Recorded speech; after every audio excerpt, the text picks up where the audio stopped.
માથે મંજુલ ચીકણા ચળકતા ભૂરા ભલા કેશ છે તેજસ્વી સુવિશાલ ભાલ વિલસે નેત્રો બહુ બેશ છે નાસાગ્રે ધરી દ્રષ્ટિ નવ ચલે નાસાદિશે નિર્મળી શોભે છે મુખ ચંદ્ર બિંબ સરીખું તે મંદહાસે કરી તે મંદહાસે કરી. બોલો શ્રી સ્વામિનારાયણ ભગવાનની જય. નર નારાયણ દેવાની જય. શ્રી લક્ષ્મી નારાયણ દેવાની જય. નિષ્કુળાન સ્વામી આ લખે છે કે જે પુરુષોત્તમ નારાયણ પરબ્રહ્મ કહેવાય એ ભગવાનને વેદો અને શાસ્ત્રો નયિતિ નયિતિ કહે છે. તો પછી એ જ પુરુષોત્તમ નારાયણ પૃથ્વી ઉપર જન્મ ધારણ કરી અને જીવ પ્રાણી માત્રને સામેથી ઘરે મળવા જાય. કોઈ ના પાડે તોય ભગવાન એનું કલ્યાણ કરવા માટે જાય. એક ગામની અંદર દેરાણી જેઠાણી રહેતા. મહારાજ ગયા એટલે જેઠાણી આમ બહુ પાવર વાળી હોય ને, કારણ કે ભાઈ એનું વધારે હાલે, મોટા હોય ને ઘરમાં, એટલે દેરાણી નું કઈ ઉપજે નહીં ઘરમાં. મહારાજ ગયા એટલે દેરાણીએ પ્રાર્થના કરી, મહારાજ મારા જેઠાણી તો તમને રોજ થાળ કરીને જયારે જયારે આવો ને ત્યારે જમાડે, પણ તમે મારા હાથનો ક્યારે થાળ જમ્યા નથી. મહારાજ મારા હાથનો થાળ જમો. મહારાજ કે ભલે આ તમે થાળ બનાવજો, પણ મહારાજ એમ નહીં, તમે મારી જેઠાણીને કહો ને તો મને બનાવવાનો લાભ મળે. મહારાજે કીધું એના જેઠાણીને કે સાંભળો, આજ તમે રસોઈ ન બનાવતા, આજ તમારા દેરાણી રસોઈ બનાવશે, પણ મહારાજ એને ક્યાં રસોઈ આવડે. મહારાજ કે પણ એક દી તો બનાવવા દો. રસોઈ બનાવી, રોટલી બનાવી, શાક બનાવ્યું, દાળ ભાત કરી, એમાં દાળ ચૂલે મૂકી અને સ્ત્રી પાણી ભરવા ગઈ.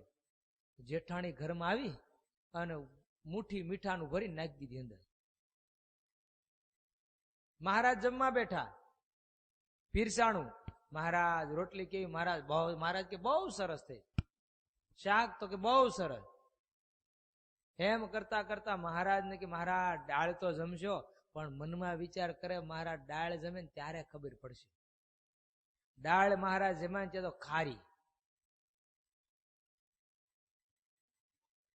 દાળ ખારી દૂધવા જેવી. મહારાજ જમ્યા, જેઠાણીએ પૂછ્યું મહારાજ દાળ? અરે દાળ તો કેટલી મસ્ત છે. મહારાજ કે અમારી માતા કે અમારા ભાભી કોઈ દી જો આવી દાળ નહોતા બનાવતા, એટલી મસ્ત સુંદર દાળ બની. હાલ ત્યારે ઓલી જેઠાણીને એમ થયું કે મૂવી મીઠું નાખતા જ ભૂલી ગઈ છે. મેં નાખ્યું, સેટિંગ થઈ ગયું. મહારાજ બીજે દી રોકાણા. મહારાજ કે સાંભળો, તમારે થાળ નથી બનાવવાનો, તમારા દેરાણીને જ બનાવવાનો, બહુ સરસ રસોઈ બનાવતા આવડે. આને એમ થયું કે અરે મારા હાથમાંથી થાળ જતો રહ્યો. ઈર્ષ્યા ભૂંડી છે ને, ઈર્ષ્યા ભૂંડી છે. અને વળતે દિવસે સરસ મજાના ભાખરા કરીને સૂરમું સોળ્યું અને ખાંડ ભેળવીને ઘી કાક દુજાણું નહીં હોય તો લેવા ગઈ, પાછળથી રેતી આડો ખોબો લઈને અંદર ભેળવી દીધી સુરમામાં. અને મહારાજને સુરમું ઘી પીરસ્યું. મહારાજ જમા બેઠા. મહારાજ સુરમું કેવું? મહારાજ કે બહુ સરસ છે. અને પછી મહારાજ જમીન હાલતા થયા ને ત્યારે મહારાજ કે મહારાજ તમે 2 દિવસ રોકાણા, પણ મારા હાથનું તો જમ્યા નહીં. મહારાજ કે માનો ને તમારો જ હાથ હતો ને આમાં. 2 દિવસ તમારો જ હાથ હતો, બીજા કોઈનો નહોતો. મહારાજ પાસે માફી માગી, પણ કેવાનું કેવા ભગવાન અગમ જે ધ્યાન કરીને તૂટી જાય, અષ્ટાંગ યોગ સાધીને તૂટી જાય, જે ભગવાનની ઝાંખી ન થાય એ ભગવાન આ જો તો ખરા રેતી વાળું સુરમું જમે, હે એ ખારી દૂધવા જેવી ડાળ જમે. આવા ભગવાન સુગમ થઈ અને નિષ્કળાન સ્વામી કે ભક્તને સુખ આપે છે. માટે અહીંયા સ્વામી લખે છે, સુગમ થયા શ્રી હરે ધારે નારતના ને નાથજી. સુગમ થયા શ્રી હરિ ધરી નરતન ને નાથજી. જીવા બાહુ કહું જગતના જે તે હને કરવાસનાથ. જીવ બહુ કહું જગતના જે તે હને કરવાસનાથજી. સ્વામી કે અગમ ભગવાન સુગમ શું કરવા થયા? તો કે અનંત જીવાત્માનું કલ્યાણ કરવા માટે. સનાત કારણ કે અત્યાર લગી નાથ કર્યા તો શું થયું? બધી ભાંગ્યા, ક્યાંય કોઈ દી સેટિંગ થયું નહીં. પણ આ વખતે એવો એક નાથ કરી લે તો એને ક્યારેય જન્મ મરણ ન રહે, એને ક્યારેય દુઃખ ન રહે, ક્યારેય કોઈ પ્રકારની ઉપાધિ ન રહે. એક બે જીવ નહીં, જગતના હો, જગતના સુખ માટે જ ભગવાન આવ્યા. બાકી એના સુખ માટે આવ્યા હોય એ કોઈ આશા ન રાખતા, આપણા સુખ માટે આવ્યા છે.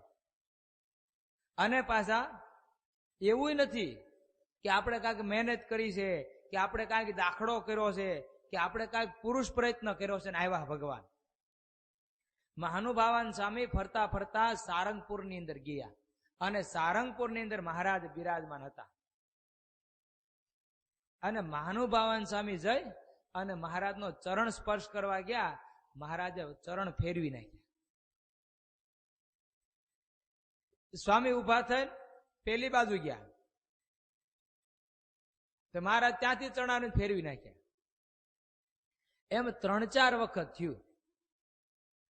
ત્યારે મહારાજને મહાનુભાવાન સ્વામી કે મહારાજ તમારે વાસ્તે અમે ઘરબારનો ત્યાગ કર્યો, લોકલાજનો ત્યાગ કર્યો, કુટુંબ પરિવારનો ત્યાગ કર્યો, તમારે અર્થે અમે લુખા ગોળા ખાધા, તપ કેટલું કર્યું તમને પામવા માટે, તમે મળ્યા અને તોય છતાં તમે પગ ફેરવી નાખો, ચરણ તમારા ફેરવી નાખો મહારાજ. ત્યારે મહારાજ કે સ્વામી તમારો તોડે એવું તપ કેટલું છે કે મારી તમને પ્રાપ્તિ થાય. મહારાજ કે સાંભળી લો, જે વિરાટ નારાયણ છે એના એક દિવસમાં તમારા 8 અબજ અને 64 કરોડ વર્ષ તમારા એક દિવસમાં જાય. એવો 30 દિવસનો મહિનો, 12 મહિનાનું વર્ષ અને 100 વર્ષ વિરાટ જીવે. એ વિરાટે 50 વર્ષ ને 1.5 પહોર જયારે પ્રાર્થના કરીને ત્યારે આ ચરણારવિંદ આ પૃથ્વી ઉપર આવ્યા છે. તો તમારું તો કયું એવું સાધન છે, કયું તપ છે કે તમારા તપથી ને તમારા સાધનથી હું મૃત્યુલોકમાં આવું? એક મહારાજ કે બસ અમે કૃપા કરી અને ઈચ્છા કરી કે અનંત જીવાત્માને અક્ષરધામમાં લઈ જવા, એની માટે જ મહારાજ કે અમે મૃત્યુલોકની અંદર આવ્યા છે. એની સ્વામી અહીં સાબિતી પૂરે. આપ ઈચ્છાએ આવ્યા કરવા કોટી કોટી ના કલ્યાણ. આપ ઈચ્છાએ આવ્યા કરવા કોટી કોટી ના કલ્યાણ. દયા દિલમાં આણી દયાળ તેના શું કરું વખાણ. દયા દિલમાં આણી દયાળે તેના શું કરો વખાણ. આપ ઈચ્છાએ આવ્યા કરવા કોટી કોટી ના કલ્યાણ. આપ ઈચ્છાએ આવ્યા કરવા કોટી કોટી ના કલ્યાણ. નિષ્કુળાન સ્વામી લખે કે આપ ઈચ્છાએ ભગવાન સ્પેશિયલ ઈચ્છા કરી અને મૃત્યુ લોકમાં આવ્યા છે. શું કરવા? તો કે કોટી કોટીના કલ્યાણ. એક બે ના નહીં, અબજો અને કરોડોના કલ્યાણ કરવા માટે. નિષ્કળાનંદ સ્વામીએ પુરુષોત્તમ પ્રકાશની અંદર એક કડી લખી છે કે કલ્યાણને માટે તો કે આડો આંક વાળ્યો. કેવો આંક વાળ્યો કલ્યાણ માટે? તો કે આડો આંક વાળ્યો, ઉભો નહીં. ઉભો એટલે બહુ ઓછું થાય. 1 ને 2 3, 3 ને 3 6, 6 ને 4 10 ને 5 15 ને 6 21 ને 7 28 ને 8 કેટલા? 36, 36 9 અવતારાદિ કે 45 ના કલ્યાણ કર્યા. આમ નિષ્કુળાનંદ સ્વામીનો પુરુષોત્તમ પ્રકાશ બોલે હો ભાઈ. તો આડો આંક તો કે 12 કરોડ 34,56,789 ના કલ્યાણ કર્યા. એમ આડો આંક વાળ્યો નિષ્કુળાનંદ સ્વામી. આ પુરુષોત્તમ નારાયણ અનંતના કલ્યાણ કર્યા, એક બે ના નહીં. એટલે ગુણાતીતાનંદ સ્વામી એની વાતની અંદર વાત લખી છે. સ્વામી કહે કે કપિલ ભગવાન તો બોલ્યા બહુ. શું બોલ્યા? તો કે મદભયાત વાતી વાતો એમ સૂર્ય સ્તબ્ધી મદભયાત. મારા ભયથી વાયુ વાય છે, મારા ભયથી ઇન્દ્ર વરસાદ વરસાવે છે, મારા ભયથી જ અગ્નિ પ્રગટ થાય છે. પણ ગુણાતીતાનંદ સ્વામી કે કલ્યાણ તો માનું કર્યું. ગુણાતીતાનંદ સ્વામીનો મત છે, મોટા મોટા પુરુષોનો મત છે. જે પુરુષ એમ બોલે કે 1 સેકન્ડ મૂર્તિ ભૂલાય તો તાળવું ફાટી જાય, એ વ્યક્તિના મુખમાંથી શબ્દ નીકળે કલ્યાણ તો એક માનું કર્યું. એટલે નિષ્કુળાનંદ સ્વામી આ મહારાજ વિશે આડો આંક વાળો લખ્યું. અરે મહારાજે તો કલ્યાણ કર્યા, એના આચાર્યએ કલ્યાણ કર્યા, એના બ્રહ્મચારીએ કર્યા, એના સાધુએ કર્યા, એના હરિભક્તોએ કર્યા. બાકી રાખ્યું કાંઈ? એક બે ના નહીં, કરોડોના કલ્યાણ કર્યા. એક બે ની તો શું વાત કરવાની, જાની નાની તો વાત જ નહીં સ્વામિનારાયણ ની ઘેરે. કરોડોપતિ ને અબજોપતિ હોય એની ઘેરે કાંઈ 1000 રૂપિયાની વાત હોય? હે? એને કે 1000-5000 ની વાત હોય? અરે લાખની વાત ન હોય, ના તો કરોડો ને અબજો ને મિલિયનોમાં જ હાલતી હોય. એમ આ પુરુષોત્તમ નારાયણ ની ઘેરે મોક્ષની વાત જયારે જોઈએ ને ત્યારે તો અઢળક વાત હાલતી. એક બે ની નહીં, અઢળક ની વાત હાલતી હોય. શું કરવી નહીં? મહારાજ દાદાના દરબારથી ગઢપુરમાં ઘેલામાં સ્નાન કરવા જતા હતા. એમાં જીવા ખાસરના ડેલી પાસે પહોંચ્યા, તેનો કારભારી જોઈ ગયો. એનો કારભારી હતો ને જૈન હતો. અને મહારાજને ભગવાન માને નહીં. મહારાજને જોઈ ગયો અને જીવા ખાસરે મેણું માર્યું, મહારાજ તમે ભગવાન તો ત્યારે હાચા, અમારા કારભારીનું કલ્યાણ કરો ને ત્યારે. મહારાજ કે એક વખત અમારે હામું જોવે જ કલ્યાણ કરી દો એનું. પણ આ જાત જોવે હે કેવો છે ને, સમજાવી સમજે નહીં, કઠણ છે. ઈ જૈન ઢૂંઢિયા સમજે કોઈ દી? ઓલાને કીધું કે ઈ ક્યાં ભગવાન છે, કર્મ ખપી જાય એટલે આપણે ભગવાન. બહુ સમજાયો ને માનો નહીં. ત્યારે મહારાજ કે એમ નહીં માને. મહારાજ કે ઉભો રહે.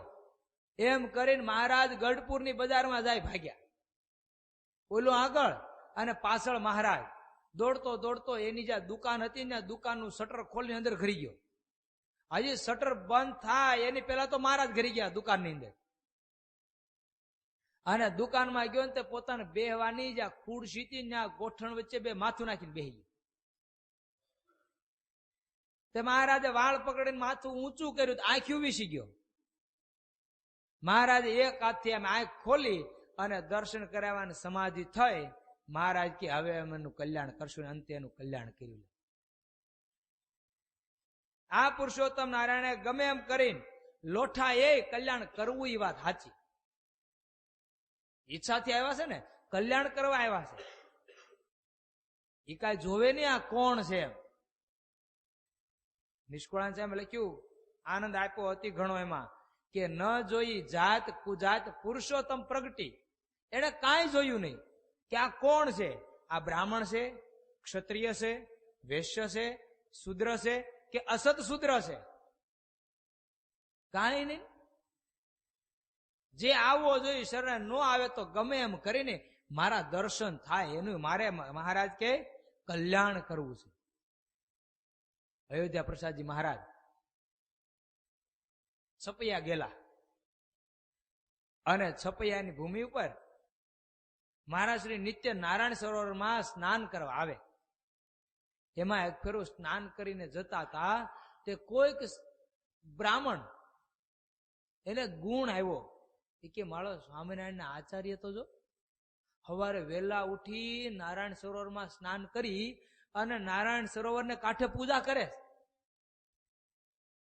આટલો જ આ ગુણ આવ્યો અને સંપ્રદાયનો ઇતિહાસ બોલે કે એનો અંત સમૂહ આવ્યો અને ભગવાન સ્વામિનારાયણ ધામમાં તેડી ગયા. લ્યો, ગુણ આવે ને ધામમાં તેડી જાય.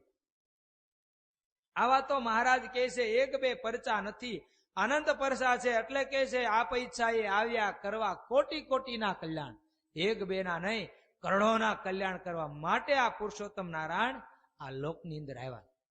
મહારાજને જયારે વડતાલની અંદર રંગોત્સવ કરવો હતો, ફૂલદોલ ઉત્સવ જબરજસ્ત કરવો હતો અને મહારાજ વડતાલ આવ્યા ને પછી ત્યાંથી મૂળજી બ્રહ્મચારીને કીધું કે તમે ઘોડાસર થઈને આવજો, ત્યાં કામ છે કામ પતાવતા આવજો. બ્રહ્મચારી ઘોડાસર ગયા. ઘોડાસર જે કાંઈ કામકાજ હતું એ પતાવી અને રિટર્નમાં આવતા હતા તે કેસુડાનું ઝાડ હતું. એ કેસુડાના ઝાડમાંથી અવાજ આવે, એવો અવાજ આવે. અવાજ આવે એટલે બ્રહ્મચારીને એમ થયું કે અહીંયા કોઈ છે નહીં વ્યક્તિ, આ વેરાન જંગલ છે, જંગલની અંદર આવો અવાજ ક્યાંથી આવે? અને એ સમયે પાછું વળીને જયારે બ્રહ્મચારીએ જોયું ત્યાં તો બ્રહ્મચારીની દ્રષ્ટિ પડી કે ઓહો, આ તો બિચારો કેસુડો રડે. અને મહારાજે હરિગીતેમાં સાધુના લક્ષણ કીધા. એમાં પહેલું જ લક્ષણ મહારાજે દેખાડ્યું કે સાધુ દયાળુ હોય. મૂળજી બ્રહ્મચારીને દયા આવી હૃદયમાં. મૂળજી બ્રહ્મચારીને હૃદયમાં દયા આવી એટલે બ્રહ્મચારીને જે ઉપરની હોય ને એ આમ પાથરી અને કેસુડા ઉપર ચડીને કેસુડો હલાવ્યો. એ ડાળ જેટલા ફૂલ હતા એટલા ખેરા, પછી આ બાજુ પાથરી, એમ કરીને આખા ઝાડના જે કેસુડા હતા ને બધા ખેર્યા. પોટલું બાંધીને આવ્યા વડતાલ અને એનો બનાવ્યો રંગ. અને મહારાજ એ રંગેથી રેમા અને એના જે ફૂલના જીવ હતા એ તમામ જીવ બધાય મુક્તોને કેતા બ્રહ્મચારી, મૂળજી બ્રહ્મચારી, ગોપાળાન સ્વામી, મુક્તાન સ્વામી, બ્રહ્માન સ્વામી, મહાનુભાવાન સ્વામી, આ બધાને વંદના કરતા કરતા અક્ષરધામમાં જતા હતા. ત્યારે બ્રહ્માન સ્વામી પ્રશ્ન કર્યો કે તમે કોણ છો અને મુક્તિ કેવી રીતે તમારી થઈ? ત્યારે કે આ બ્રહ્મચારી કેસુડાના અમે ફૂલ હતા અને અમને લાવ્યા અને અમને નીચોવીને રંગ કરીને ભગવાન રેમા, એના પ્રતાપે કરીને અમારું કલ્યાણ થયું છે. બાકી આમ કાંઈ અમારું કલ્યાણ થાય એમ નથી. જળના દેહમાં આવ્યા પછી કલ્યાણ કરવું કઠણ. ચૈતન્યમાં ન થતું હોય તો જળમાં કેવી રીતે ભગવાનના સંતો ભક્તો કલ્યાણ કરે? માટે અહીંયા સ્વામી લખે એ લહેરી આવ્યા આજ લહેરમાં, અતિ મહેર કરી મહેરબાન, એ અનેક જીવ આશ્રિત ને આપવાય ભયદાન. નિષ્કુળાન સ્વામી કે એક બે નહીં અનંત જીવાત્માને આજ લહેરી લહેરમાં આવ્યા. કોઈ મોટો માણસ હોય અને પછી એમ કે તું માગ માગ, અને તો પછી એની પાસે નિષ્કુળાન સ્વામી લખ્યું છે આમાં આગળ દ્રષ્ટાંત દે. કોઈ રાજા રાજી થાય અને પછી ત્યાં જઈને એમ કે રાજાને એમ કે માગ માગ તું માગી આપું, તો કિલો ડુંગળી માગે તો હે એમ સ્વામી કે મહારાજ આજ લેરમાં આવ્યા છે, માગો, જોઈએ માગો, મોક્ષ જોઈ આવો શરણે કા માગો, મારું કલ્યાણ કરજો, અંતે કલ્યાણ થશે. એટલે કે છે અનંત જીવાત્માના આ પુરુષોત્તમ નારાયણે કલ્યાણ કર્યા છે. કાંઈ કરવું સ્વામી કે મહારાજે બાકી નથી રાખ્યું. દયા વાપરીશ, પ્યોર દયા. દયાની અંદર ગમે એમ કરી કલ્યાણ કરે. મહારાજ ફરતા ફરતા ગામડાઓની અંદર ફરતા હતા, ફરતા ફરતા દંઢાવ્ય દેશમાં ગયેલા, ઉત્તર ગુજરાતમાં. હવે ત્યાં એક પટેલની વાડીની અંદર ક્યાંક 40 જેટલા દાડિયા કામ કરે. 40 જેટલા દાડિયા કામ કરે ને મહારાજ નીકળ્યા, સંઘ મોટો, એટલે કોઈક ઓળખી ગયું, જો ઓલા સ્વામિનારાયણ જાય. ત્યારે ઓલા દાડિયા પોતાનું કામ પડ્યું મૂકી અને જોઈ રહ્યા. ત્યારે ગામનો પટેલ હતો ને, ખેતરનો માલિક, એને કીધું શું જોવો છો? તો કે ઓલા સ્વામિનારાયણ જાય છે ને એ જોઈ છે. પટેલ કે સ્વામિનારાયણ જોવા રહ્યો ને તો દાડી નહીં મળે. સ્વામિનારાયણ કે તમારા દાડી એને પગાર નહીં ચૂકવે, પગાર હું આપવાનો છું દાડી માટે. તમારે ક્યાં માટે આવ્યા છો? મોડો કામ કરવા. અને જો એને તમારું કલ્યાણ કરવું છે તો સામેથી આવશે, અને ભગવાનને કઈ શરણે જ આવો ને સામેથી કલ્યાણ કરશે તમારું. અને આટલું પટેલે કીધું ને ઓલા ગાડી મજૂરો મળ્યા મજૂરનું કામ કરવા. એ સમયે મહારાજને દયા આવી એટલે મહારાજે રસ્તે જતા ખેતરમાં નાખી માણકી. ઓલા કાઠી દરબારો કે મહારાજ આ કોઈકનું ખેતર અને કોઈના ખેતરમાં માણકી ન નખાય. મહારાજ કે કેમ?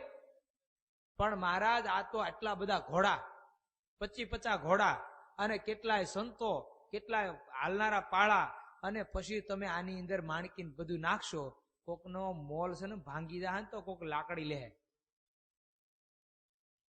અને જ્યાં ઓલા દાડિયા મજૂરનું કામ કરતા હતા ત્યાં જઈને મહારાજ ઉભા રહ્યા. ઉભા રહીને ઓલા પટેલને કે પટેલ હાલો હવે તમને કંઠી પહેરાવી તમારું કલ્યાણ કરવા અમે આવ્યા છે, થાવ તૈયાર. ત્યારે ઓલા દાડિયા વિચાર મીડા કરવા કે હવે શું કરવું આપણે. ત્યારે એક દાડિયો કે વિચાર કરવા ન હોય, આ ભગવાન છે, આપણે વાત અહીંયા કરી અને દૂર જોઈએ જાણી જતા હોય આ ભગવાન હોય એનું શરણું સ્વીકારી લે. અને તરત બધા કંઠી પહેરી અને એક સાથે 40 ને વર્તમાન ધરાવ્યા હો ભગવાન સ્વામિનારાયણ. અને કંઠી પહેરાવીને મહારાજ કે બધા 5-5 માળા ફેરવજો, અંતે તમને અક્ષરધામમાં લઈ જાય. લઈ ગયા. એટલે સ્વામી ક્યાં લેરી લેરમાં આવ્યા. એને કેન પ્રકારે કલ્યાણ કરે, બસ કોઈ આવવો જોઈએ યોગની અંદર. એના યોગમાં આવે, એના સંતો ભક્તોના યોગમાં આવે, એના સંતો ભક્તોના યોગમાં આવે તો અનંતના કલ્યાણ કરી નાખે. પર્વતભાઈ ઈ પોતાએ અગતરાયની અંદર બિરાજમાન હતા ને મહારાજ અગતરાયની અંદર ગયા. તો મહારાજ સભામાં બેઠા બેઠા પર્વતભાઈના વખાણ કરે કે બધા આવ્યા પણ મારો પર્વત આવ્યો નથી. મારો પર્વત કેદી આવે? મારો પર્વત આવે ને તો મને આનંદ થાય. ઓલા કાઠી દરબાર કે પર્વત પર્વત ચોટી પીડ્યા સ્વામિનારાયણ હું પર્વતમાં ભળી ગયા છે. હવે આવે તો ગંધાતો હોય હોડ નાયા ધોયા વગરનું. કારણ કે ખેતીનું કામ ને બિચારાને, ખેતીનું કામ પરસેવો વળે એટલે કપડા ગંધાય. અને અત્યારે જેવા કાંઈ સોડા પાવડર કે સાબુ હતું નહીં કે એકદમ ક્લિયર સાફ થઈ જાય કપડા, એ મેલા જ હોય. અને પર્વતભાઈ આવ્યા ત્યારે મહારાજ કે હા હવે મારો વાલો આવ્યો. ત્યારે કોઈ કે કીધું કે મહારાજ તમારો વાલો ને આમ કેમ? ત્યારે મહારાજ કે પર્વતભાઈ ને પૂછે પર્વતભાઈ કેમ લેટ આવ્યા? મહારાજ શું કરવું, આ કેટલાય વાહે પડી ગયા. શું મહારાજ કે વાહે પડી ગયા? મહારાજ આ અનંત ઈશ્વરો અનંત દેવતાઓ અમને એમ કહે છે કે અમારું કલ્યાણ કરો, અમારું કલ્યાણ કરો, અમારું કલ્યાણ કરો, હાથ જોડે. તો મહારાજ કે એમાં શું કહી ગયો કરી નાખો કલ્યાણ. મહારાજ એમ કાંઈ કલ્યાણ થાય? મારા હાથની વસ્તુ? મહારાજ કે પર્વતભાઈ તમારા હાથની વસ્તુ ન હોય તમને કે કોણ કલ્યાણ કરો એમ? તમે કોઈ ભિખારી પાસે ગયા કે ભાઈ મને 50,000 રૂપિયા ઉછીને આપજે? હે આમાં ગયું કોઈ? ભિખારી પાસે કોણ જાય? એને ખાવાનો ફાફો પડે. એમ મહારાજ કે પર્વતભાઈ જેની પાસે ન હોય એની પાસે કોઈ કલ્યાણની આશા ન રાખે, અને જેની પાસે હોય ને એની પાસે હવ ઈચ્છા રાખે. માટે કરો સંકલ્પ. અને પર્વતભાઈએ સંકલ્પ કર્યો. અક્ષરધામમાંથી વિમાન આવ્યા અને ઈશ્વરો મોટા મોટા દેવો આ બધાના દેહ પડી પડી અને સીધા અક્ષરધામ ભેગા થઈ ગયા.